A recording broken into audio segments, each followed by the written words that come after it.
अनुदान की आशा पर ऐसी संस्थाओं को नौकरशाही का मुंह ताकना पड़ता है। क्यों हमारे हिंदी लेखकों को अधिक अहमियत नहीं दी जाती? क्यों आज भी हमारे देश में अंग्रेजी बोलना एक स्टेटस सिंबल हो चुका है? क्यों, मैं पूछता हूं, क्यों आजादी के इतने सालों बाद भी हम अंग्रेजों के मानसिक गुलाम हैं? रानर, आज आपको इन सब बातों का फैसला करना होगा। That's all.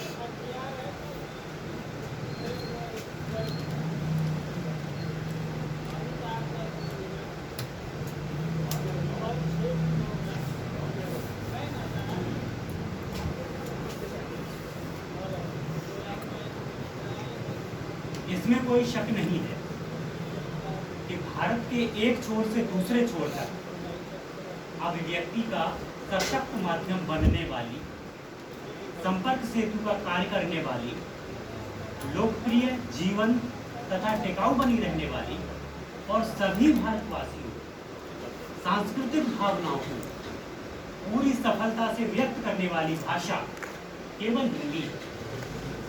हिंदी ने कभी भी भारतीय भाषाओं तथा विदेशी भाषाओं के प्रति दुराग्रह नहीं रखा। हाँ, किसी जमाने में ब्रिटिश शासकों ने अपनी कुटिल चाल से उर्दू को किसी जाति तथा धर्म विशेष से जोड़कर सीमित तथा संकुचित करने का भरपूर प्रयास किया गया,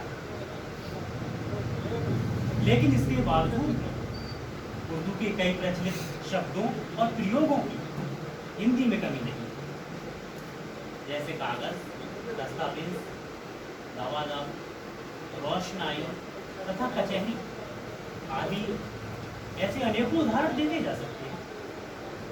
हमें हिंदी को साहित्यिक अध्ययन, अध्यापन या शोध की भाषा मात्र न बनाकर विभिन्न विषयों के माध्यम की भाषा बनाना, विज्ञान, प्रौद्योगिकी तथा इसी प्रकार के हो रहे परीक्षणों तथा प्रयोगमूलक क्षेत्रों से अंग्रेजी को हटाकर हिंदी की पैठ करनी हो। देश विदेश में हो रही खोजों, परीक्षणों तथा प्रयोगों से हिंदी की पहचान करानी हो।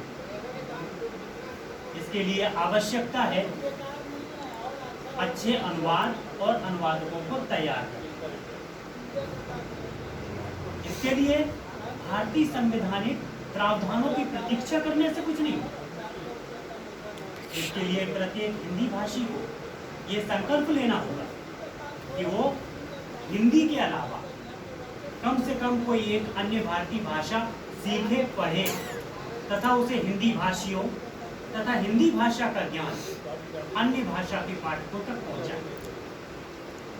इससे एक सुखद परिणाम सामने आएगा कि हिंदी भाषा का ज्ञान अनुवाद की गलियों से होता हुआ हिंदी भाषियों तथा हिंदी भाषा का ज्ञान अन्य भाषा के पाठकों तक पहुंचे। यह अदालत अपना फैसला सुनाती है। न्याय, प्रशासन तथा शिक्षा में से अनिवार्य अंग्रेजी को हटाकर हिंदी की सुविधाएं प्रदान की जाए। हिंदी भाषा के माध्यम से प्रत्येक भारतीय को ऊंचे से ऊंचे पदों तक पहुंचने के अवसर दिए जाए। देश के समस्त छोटे बड़े राजनीतिक दल तथा गणमान्य जनता के सामने हिंदी भाषा में जाए और विदेशों में भी सिर्फ हिंदी भाषा का ही प्रयोग करें, क्योंकि ये हमारी गरिमा दीनता का है। समाज में पदनाम, नाम पट्ट, सूचनाएं तथा विज्ञापन आदि में भी सिर्फ हिंदी का ही प्रयोग किया। सभी वस्तु तथा दवाइयों आदि पर भी आवश्यक दिशा निर्देश तथा सूचनाएं सिर्फ हिंदी में ही होती। विद्यालय तथा विश्वविद्यालय स्तर पर हिंदी के प्रति हो रहे सौतेले व्यवहार को खत्म कर दिया जाए तथा हिंदी को गरिमा तथा गौरव की भाषा के रूप में प्रतिष्ठित किया जाए। सभी भारतीय भाषाओं के साथ हिंदी को समूहित करने के लिए अभियान चलाए जाए। अंग्रेजी भाषी लोगों से ज्यादा हिंदी भाषी लोगों को अहमियत दी जाए, वही लाजमी है, क्योंकि ये हमारी मातृभाषा है। सरकार को जल्द से जल्द इस फैसले को कानून का रूप प्रदान करना चाहिए और इसका उल्लंघन करने वालों के खिलाफ सख्त से सख्त कानूनी कार्रवाई करनी चाहिए।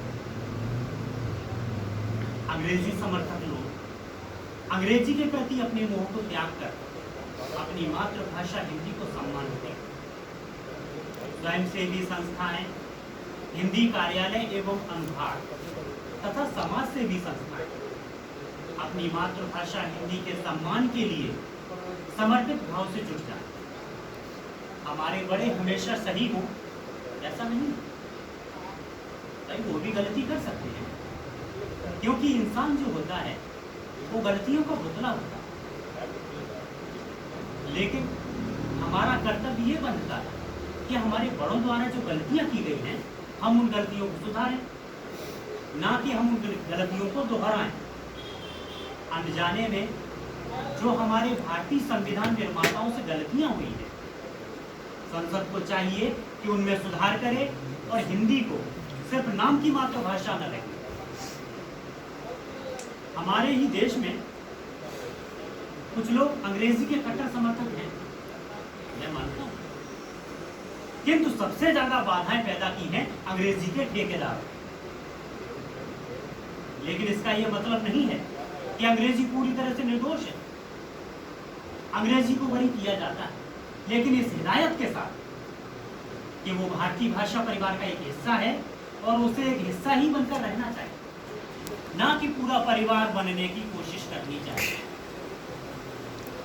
ये अदालत हुक्म देती है अंग्रेजी द्वारा हिंदी से की गई बदतमीजी के लिए अंग्रेजी हिंदी से माफी मांगे और इसके साथ ही ये चेतावनी भी दी जाती है कि अगर अंग्रेजी ने अदालत की बात नहीं मानी या निकट भविष्य में दोबारा ऐसी गलती की तो अंग्रेजी के खिलाफ सख्त से सख्त कानूनी कार्रवाई की जाए।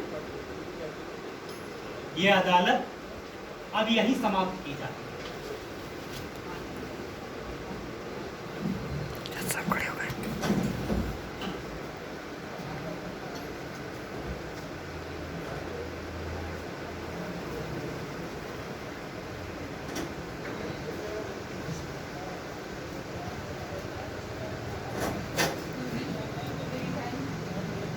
जाने में जो मेरे से एक गलती हुई, तुम्हारा अपमान हुआ, उसके लिए मैं माफी मांगती हूँ।